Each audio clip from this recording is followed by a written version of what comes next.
Hello there you guys, welcome to one of my videos.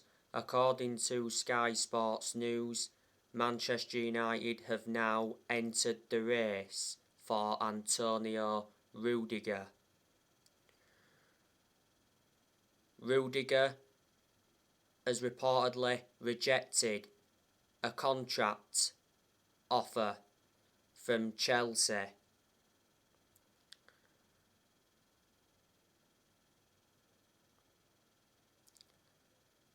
Rudiger's contract expires at the end of the season. Some reports are saying that Antonio Rudiger is demanding up to £300,000 a week to sign a new deal at Chelsea. Now, Real Madrid have held talks with Chelsea over a move for Rudiger. Bayern Munich have also been interested in him, and PSG have been interested in him. Rudiger has been at Chelsea since 2017. He's made 110 appearances in the Premier League. Chelsea got Rudiger from Roma for £29 million. Let me put into the equation that Manchester United have done transfer business before with Chelsea, because we got Matic off Chelsea back in 2017 for around 40 million, and Manchester United got Juan Mata from Chelsea back in 2014 for around 40 million. Now, Manchester United are also interested in Frankie de Jong from Barcelona. Frankie de Jong's father admits that Manchester United have a disadvantage in the transfer pursuit. Frankie de Jong was at Ajax before Barcelona. Barcelona paid around £65 million for him.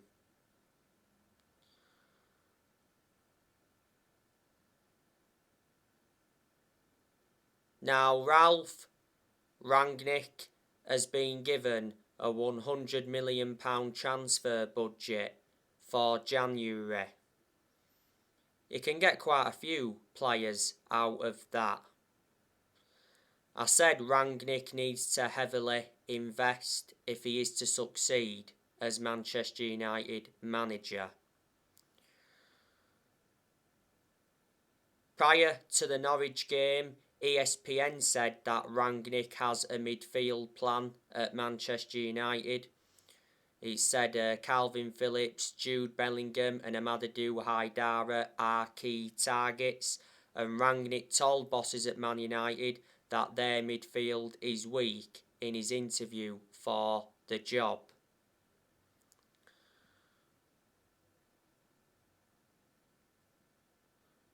Rangnick has enjoyed a good start to his managerial career at Manchester United.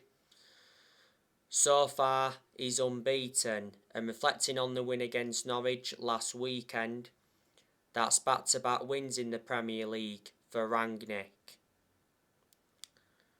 Rangnick is Manchester United's interim manager until the end of the season. Then after that, Rangnick will continue in a consultancy role for a further 2 years. If Rangnick does well as the interim manager, there's a chance that he'll get the Man United job on a permanent basis. Before Manchester United, Rangnick was the head of sports and development at Lokomotiv Moscow.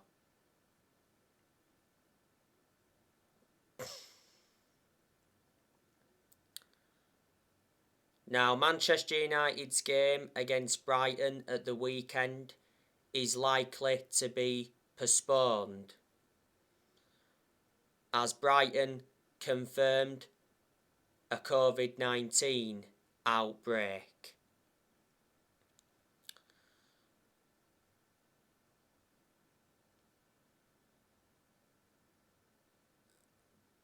Brighton, I think they're enjoying a very good season to their standards. You know, Brighton have got some very good players in their team. Obviously, they've got Leonardo Trossard. He's a very, very good player. They've also got Maupay. He's good. They've got Aaron Connolly. They've got Danny Welbeck. Danny Welbeck is a former Manchester United player. Danny Welbeck is out with injury at the moment. Brighton have also got Bissouma, who's good. They've also got Tariq Lamptey, who's good. Brighton have also got Pascal Gross. They've got Adam Lallana.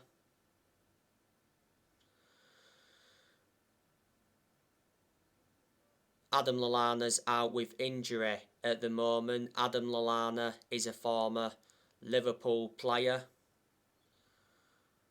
Brighton have also got Lewis Dunk. That's a very, very good centre-half. He's out with injury at the moment. Brighton have also got Adam Webster. He's out with injury at the moment.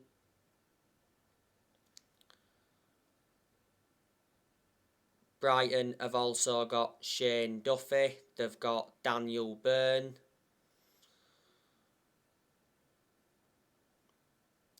They've got Stephen Alze. Stephen Alze, he's out with injury at the moment. They've also got Solly March as well. So yeah, so they are quite a few of the players that Brighton have got. Revert back to last summer, Brighton lost Ben White because he went to Arsenal from Brighton. Brighton though got 50 million for Ben White. And Glenn Murray also left them. And didn't Matty Ryan also leave Brighton as well?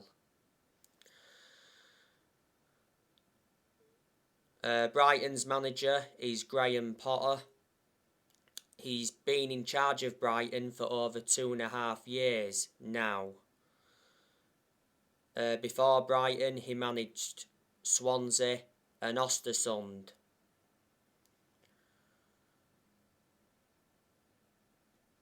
Last season, Manchester United beat Brighton at Old Trafford 2-1.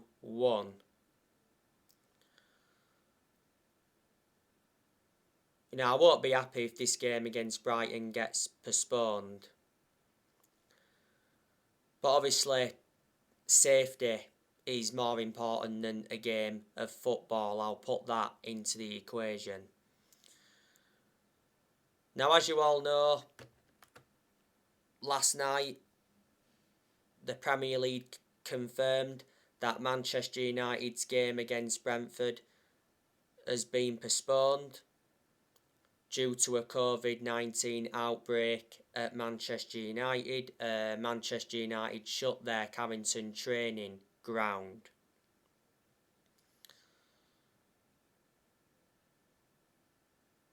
Probably the next game Manchester United will be able to play is Newcastle on the 27th. Can't see us being able to play a game before Christmas.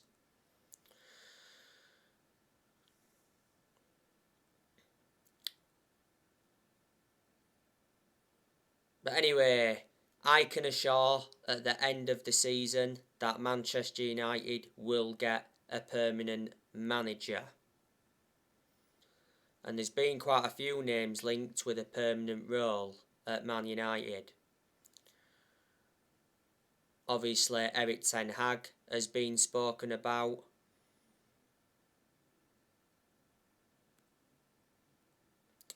Revert back to the other week, Roberto Mancini was also mentioned. Pochettino's been mentioned. And revert back to earlier on in the season, Brendan Rodgers was mentioned. Now, Manchester United have sacked 4 permanent managers since Ferguson. Manchester United sacked David Moyes, Louis van Gaal, Jose Mourinho, and over 3 weeks ago now, Manchester United sacked Ole Gunnar Solskjaer following the 4-1 defeat to Watford.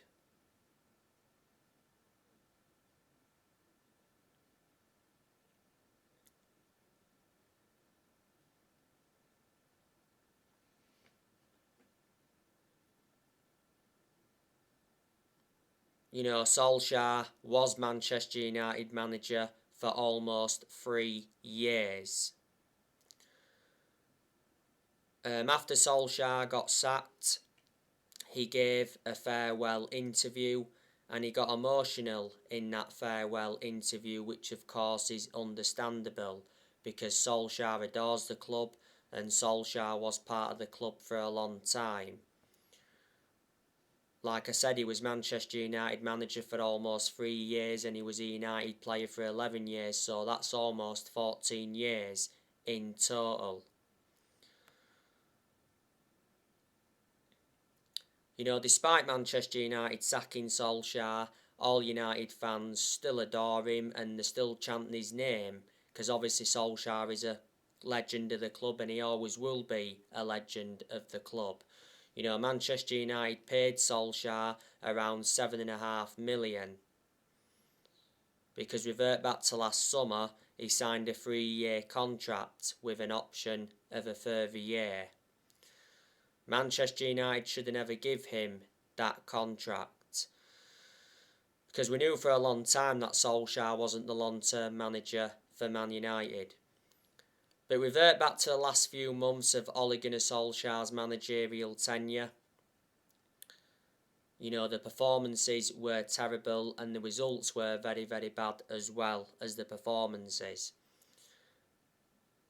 But reflecting on that, not all of the blame stemmed from Solskjaer. Yes, some of the blame stemmed from Solskjaer because his tactics and his team selections were questioned a lot.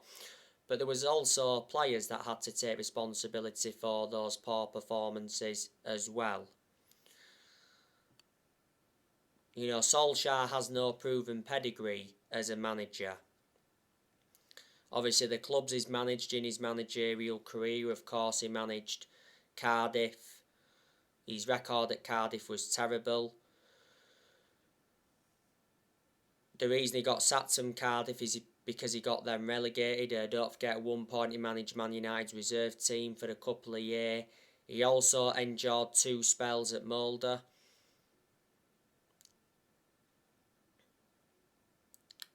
He won a few Norwegian titles at Molde, but they're not a big club. And of course he managed Manchester United's senior squad. Solskjaer had a proven pedigree as a player for Manchester United. Solskjaer won a lot of trophies when he was a player for Man United. Solskjaer's most iconic moment as a United player was when he scored the winning goal in the Champions League final at the Nou Camp back in 1999. Solskjaer won the club the treble, and that is the club's greatest achievement. The expectations were far too high for Solskjaer to exceed when he was United manager. And I did say, at the start of this season when Solskjaer was United manager, that this season was going to be massive for him. And plus the pressure was on Solskjaer. Because revert back to last summer, Manchester United enjoyed a very good transfer window. Manchester United made 4 signings. 3 of the 4 signings were major signings. And Man United spent around £141 million. And revert back to last summer as well, Solskjaer did receive very good backing from the board. The Glazers backed him, Ed Woodward backed him.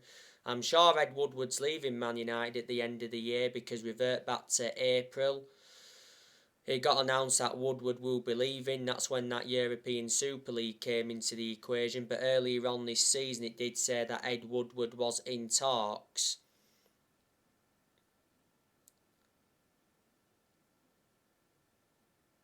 with Manchester United to stay under a new role. You know, Ed Woodward has had a 16-year association with the club. John Murtaugh also backed him, our director of football, and Darren Fletcher backed him. You know, Solskjaer did not win a trophy when he was Manchester United manager. And I said he wasn't capable of winning trophies as a manager. Man United have not won anything since 2017, so I'm hoping we can win some under Ralph Rangnick. But Solskjaer knew when he'd taken over at Man United it was going to be a massive job. Not only a massive job, a difficult job as well, despite him knowing the club through thick and thin, because Solskjaer was managing one of the biggest clubs in the world. Solskjaer did get appointed in as the interim manager in December 2018. He was the interim manager in his first 3 months, and he did well as the interim manager, so the club decided to give him the job on a permanent basis back in March 2019. Manchester United did spend over £400 million under Solskjaer. And you know, Solskjaer did sign 14 players when he was Man United manager. In the summer of 2019, he recommended Daniel James, and Wan-Bissaka and Harry Maguire in. In January 2020, he recommended Bruno Fernandes in and Odion Ighalo in on loan. And in the summer of 2020, which was last year, he brought Donny van der Beek in, Edinson Cavani, Alex Telles, Amad Diallo and Facundo Pellistri. And of course, last summer, he brought Tom Heaton in, Jadon Sancho, Rafael Varane and re-signed Cristiano Ronaldo after 12 years. Solskjaer, when he was Man United manager, also got rid of a lot of players. You know, he loaned players out and he got rid of players permanently. The players he did loan out last summer, he loaned Axel Tuanzebe out, Andres Pereira, Ethan Laird, Brandon Williams, Tahith Chon and Facundo Pellistri. The players he let go permanently. Revert back to last summer, he offloaded Daniel James. Ole also offloaded players like Borthwick Jackson, James Wilson. He offloaded Ighalo, Foster Mensah and Rojo. He also released Sergio Romero and Joe Pereira. Solskjaer also got rid of Young, Valencia, Smalling, Darmian. Offloaded Fellaini back in January 2019. He also offloaded Angel Gomez and Ander Herrera. He also offloaded Romelu Lukaku and Alexis Sanchez. So there you go. They're a lot of the players he got rid of. You can say some progress was made when Man United had Solskjaer, because revert back to Solskjaer's first full season as United manager, you know, he got Man United to 3 semi-finals and a 3rd place finish, and obviously second full season he got Man United to the Carabao Cup semi-final, the FA Cup quarter-final and the Europa League final. That was his first major final as Man United manager, but unfortunately he didn't win it. And he got us a 2nd place finish in his 2nd full season. When Man United had Solskjaer, Manchester United went 29 games unbeaten away from home in the Premier League. And I also like the way Solskjaer developed the youth when he was Manchester United manager.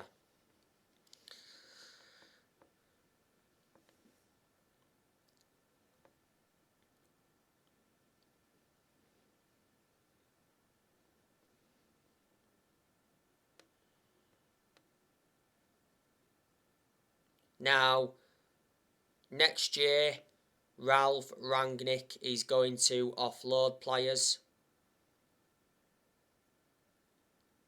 So, yeah, he'll focus on the outgoings as well as the incomings. Obviously, you know the news on Anthony Martial. Ralph Rangnick recently revealed that he's not spoken with Anthony Martial. Rangnick told Martial to discuss his future with him personally. Well, revert back to Friday. Anthony Martial's agent said that Anthony Martial wants to leave Manchester United in January.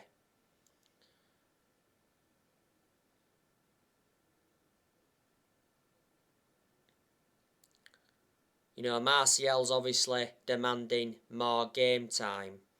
He's not getting nowhere near enough game time at Manchester United. Martial's only started 2 games in the league so far this season. The last game Martial played was the 2-0 win against Villarreal. That was earlier on in the season. He started on the left-hand side in that game. Martial's got an injury at the moment, by the way.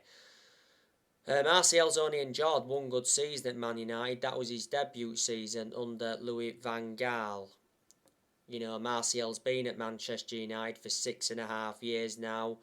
Martial has got 3 years left on his contract, and he's scored 79 goals in 268 games in all competitions. Manchester United paid an initial fee of 36 million for Martial from Monaco back in 2015. Edison Cavani, he's also leaving the club next year. Juan Mata, I think he's leaving the club next year. Lingard, I think's leaving next year. There's a good chance Van der Beek will leave in January. Matic is leaving next year, I'd say. If Pogba leaves next year, he'll leave next summer. He won't leave in January, midway through the season. Before the Norwich game, it said Ralph Rangnick will not try to persuade Paul Pogba to stay at Man United if he wants to go. Pogba's current contract at Man United expires next summer. Revert back towards the start of the season. Pogba rejected a new Man United contract offer. Pogba's not available at the moment anyway. He's out with a thigh injury. He's out for the rest of the year. Tellez and Delors, I think there's a good chance that they'll leave next year because our second choice fullbacks only seem to play when our first choice fullbacks Shaw and Bissaka are not available. To be honest though, Tellez and Delors have played a lot of football in recent weeks. I think Jones and Bailly are also going next year, and Dean Henderson has confirmed that he wants a loan move away from Man United.